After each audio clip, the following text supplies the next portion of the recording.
Hello everyone.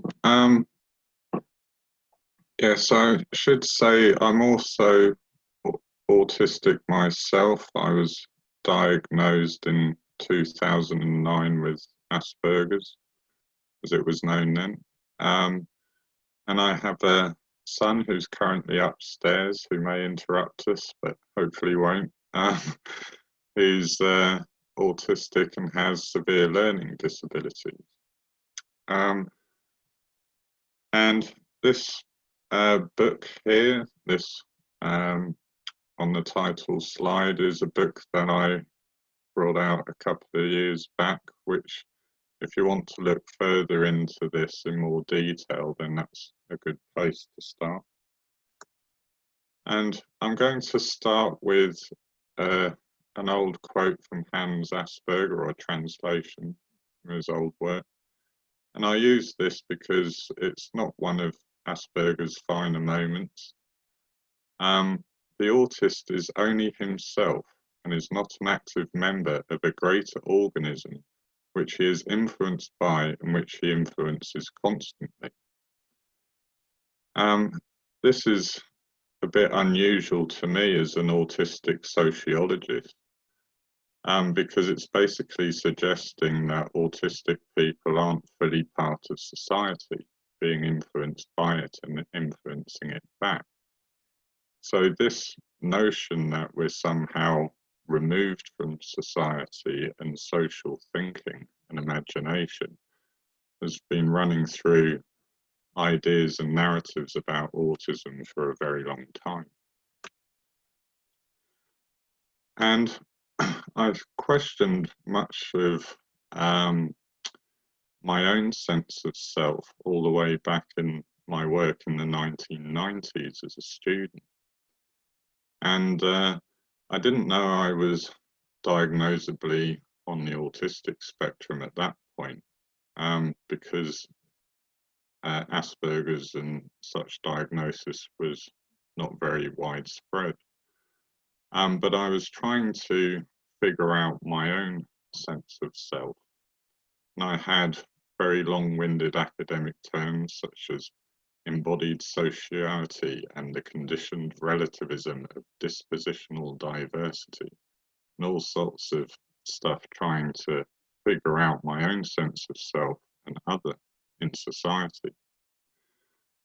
And after my son was born, by the late 2000s, and after my son was diagnosed, I had come across the work of autistic authors such as Jim Sinclair and Claire Sainsbury, and have started to use the term the double empathy problem at a parent group. And this was part of a response to ideas regarding theory of mind, or empathizing, systemizing theory, which was talked about earlier today. And some of the issues I had with those theories, and seeing them as partial in various ways, or inaccurate in others. So I first started presenting about the double empathy problem in 2010, and first published about it in a journal in 2012. Yet I was not alone in my way of thinking, and as we'll see, there were others at the time, such as the philosopher Ian Hacking, Luke Bearden, or the autistic writer Rachel Cohen-Rothenberg, among others, who are talking about similar issues at the time.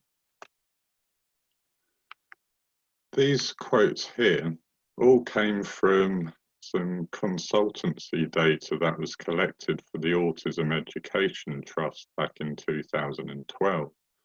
And these were from children and young people who were on the autistic spectrum. Some are at mainstream schools, some in units and so on. And they say 95% of people don't understand me. Friends are overwhelming. Adults never leave me alone. The most alarming one was adults don't stop bullying. And these kind of statements about the lack of understanding from other people towards them were far more common than statements about them these autistic children trying to understand others. And so it was presenting a two-way empathizing difficulty. These statements also show a sense of social self, a sense of self and other, and a fundamental theory of mind, if you like. It does show social difficulties, though, and a disjuncture with understanding with other people. And the average age of this cohort was 10.5. And so these kind of statements might be a bit unusual compared to, say, other 10-year-olds. And what the double empathy problem suggests is that there's a case of mutual incomprehension, where the breakdown in interaction between autistic and non-autistic people is not solely located in the mind of the autistic person. There's a double problem, a problem for both parties. And this is largely due to differing perspectives of those attempting to interact with one another, with theory of autistic mind, if you like, often leaving a great deal to be desired. Why would we have conferences over decades trying to understand autistic ways of being better, and many books written about it, calling it an enigma and so on, if it was so easy to empathize with autistic ways of being? One way I often use to demonstrate it is the old Two Ronnies sketch, Four Candles, or Fork Handles, whichever way you look at it. And in this sketch, there's two differing characters acting in quite different ways, but using the same words, but meaning different things by them, and the kind of communication breakdown that ensues. It's very funny, classic comedy sketch, but to me it can be read through an exchange of a autistic-like character as the customer and a non-autistic shopkeeper. So if you re-watch it, it's quite interesting in that sense. Also influenced by the work of Lynn Cameron, who was working at the Open University at the time, using the term dyspathy to highlight how empathy is often blocked or resisted by people. And such research supports earlier social psychological theories such as Tajfel's, which found that people felt increasing emotional connection to those deemed within their social in-groups, whilst stereotyping and potentially discriminating against outsiders. And there's one quote here from Cameron, which I thought in the context of autism was rather interesting to reflect upon. If we were to be continually tuning into other people's emotions, we would be perpetually anxious or exhilarated and very quickly exhausted. We must therefore have very efficient inhibitory mechanisms that screen out most of the emotional empathy being carried out by our brains without us even noticing. So one idea would be, what if this filter is not so inhibiting in autistic people? Are we sometimes tuning in too much? Or in other instances, not at all? It's arguable. I've also been influenced in my work by the work of Dinah Murray and Wen Lawson, and around what is sometimes called an interest model of autism, or technically monotropism is one way of describing it. And this saw attention and the use of attention as a scarce resource for the way we attend to things within our environment. And if you had differing sensory filters, differing issues there in perception, then a logical strategy would be to try and block out some of the noise of the cognitive overload that one was sensing. So stimming activities which grab full attention and absorption, or flow states, if you like, are more explainable through this kind of idea, but also a kind of dichotomy between strong interests and strong avoidances, and the resultant spiky profile of abilities that's often seen. In later work, I looked at the work of Harry Collins, who did some very interesting work on what he called interactional expertise between differing cultural groups, for example, or differing areas of experts and understanding. And he even used the old imitation game, somewhat adapted from Alan Turing's imitation game, and talks about contributors to cultures having contributory expertise. And he actually did work with quantum physicists. And he wasn't a quantum physicist himself, but he talked about interactional expertise, where you have enough knowledge to kind of talk the talk of quantum physicists and their culture without actually being one and being understood on that level. So there's a kind of expertise below that, but suggested that social scientists doing social research, trying to understand the culture of a group, should have this as a kind of minimum standard of interactional expertise. But when applied to social research in autism and autistic culture, it's debatable how much effort has been made by researchers in this regard. And since I published this work around the double empathy problem, which was largely theoretical and based on personal lived experience and qualitative studies, since then, there's been a great deal of research with empirical experiments and so on in psychology, which is supporting a double empathy type model. Some of the work by Elizabeth Shepherd and Danny Roper and colleagues at Nottingham has shown that non-autistic participants that they looked at, ability to interpret the behavioural reactions of autistic people were somewhat compromised, as it were. Non-autistic participants who viewed the recorded videos were less able to guess an event that an autistic participant had experienced, so was reacting to, unless it was a reaction to a joke, through sort of smiling and laughter. So there was also research by Edie et al., who asked autistic and non-autistic participants to manipulate two basic triangles to create animations and scenes to try and depict interactions in simplistic ways. Non-autistic observers who viewed these animations were better at identifying the depictions if they were made by non-autistic people rather than autistic. And there's also research looking at first impression formation and how people are perceived.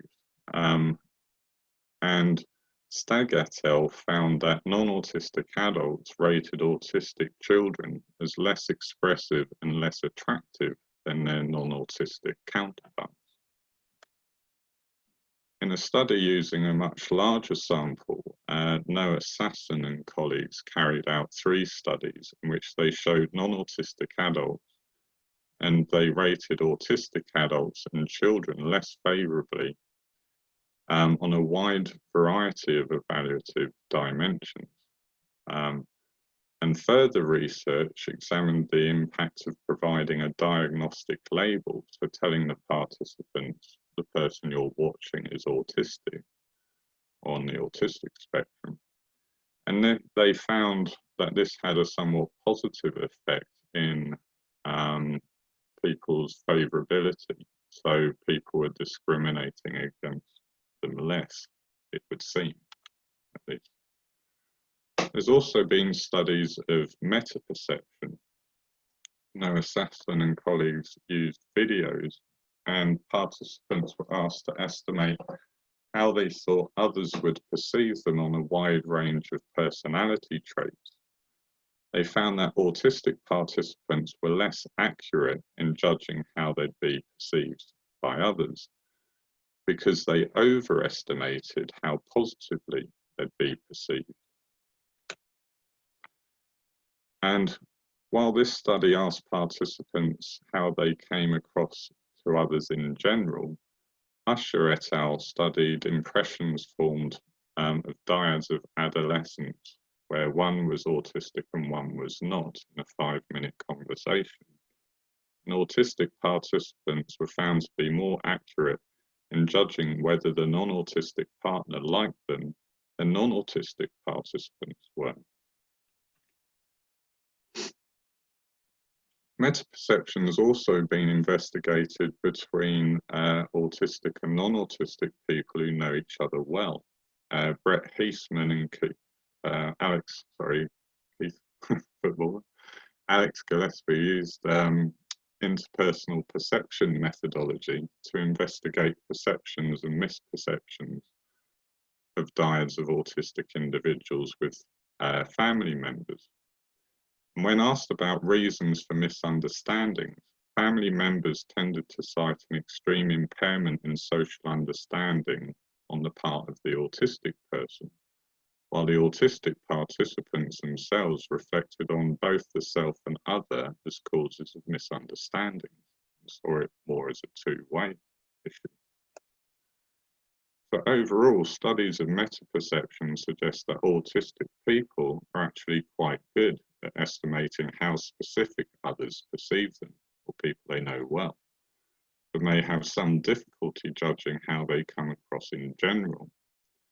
Consistent with the double empathy problem, non-autistic people may have difficulty working out how they're perceived by autistic people who they've just met as well. Another area which is getting greater attention lately is in how people who are autistic, say, interact with one another. As it's been observed many times in anecdotal and qualitative reports, how autistic people can appear to have a greater affinity with other autistic people. And this raises the possibility that they may show improved, if not superior, understanding in certain ways, and less of a social impairment, as it were, within their own in-group. And this is indeed what's being shown by some work by Catherine Crompton at the University of Edinburgh. And a couple of these studies have been published this year or last year. If you want to look at this further, we held a virtual symposium around the double empathy problem last year, I think it was.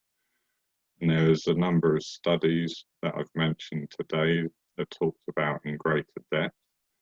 And then this was followed up by an interview with myself talking back to the various studies and what they found.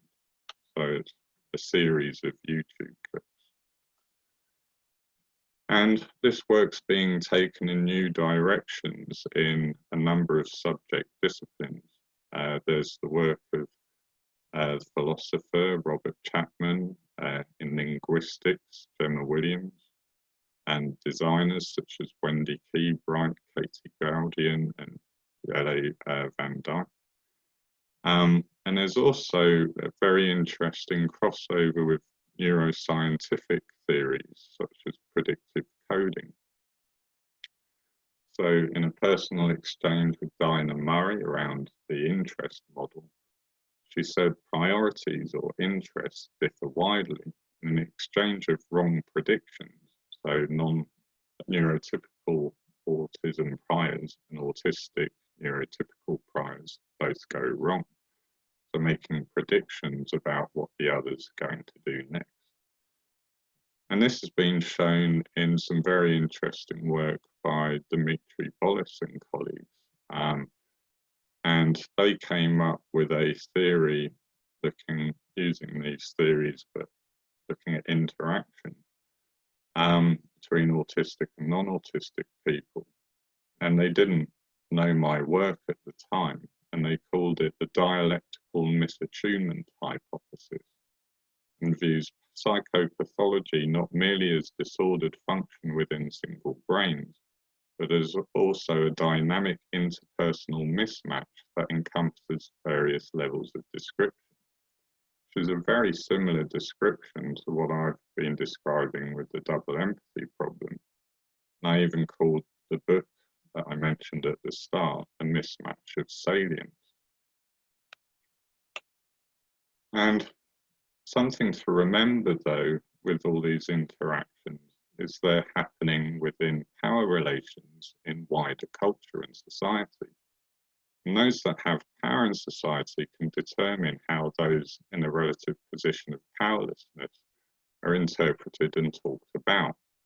Notions such as ableism and mansplaining, as examples, can be seen as having roots in similar notions of a taken for granted unconscious frame of reference to, say, ableism, which renders the other invisible. And a few years back, I came up with the phrase Psychsplaining, which is where psychology and psychiatry professionals take things perhaps a bit too far. Those categorized by psych professionals are often reduced within such relationships to that of the sick role, with one's interpretations of oneself undermined by the expert knowledge being projected upon the autistic person, who by default is positioned in a relatively powerless social position of medical patient. So it's important to remember that the double empathy problem is situated within these wider, unequal and intersectional power relations. And so this has a big impact on practice in avoiding tokenism in participatory efforts, ceding power, starting where the person is at, as they say, with humility, building rapport and tacit knowledge, mutual understanding, not just thinking the way I do things is right and the way you're doing things is wrong, and impose that upon people. So it takes a very respectful, mutual approach to build rapport between people with very different perceptions of the world. So to conclude, I'd like to finish with a couple of quotes. Here's one from Jim Sinclair. Grant me the dignity of meeting me on my own terms. Recognize that we are equally alien to each other. My ways of being are not merely damaged versions of yours. Question your assumptions, define your terms, work with me to build bridges between us.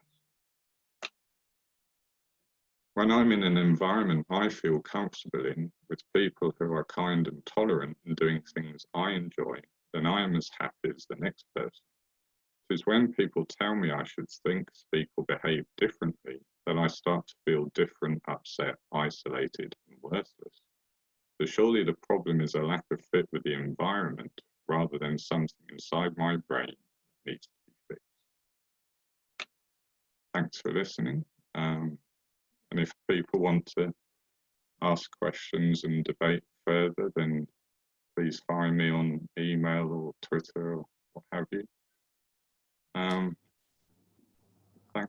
Thanks again.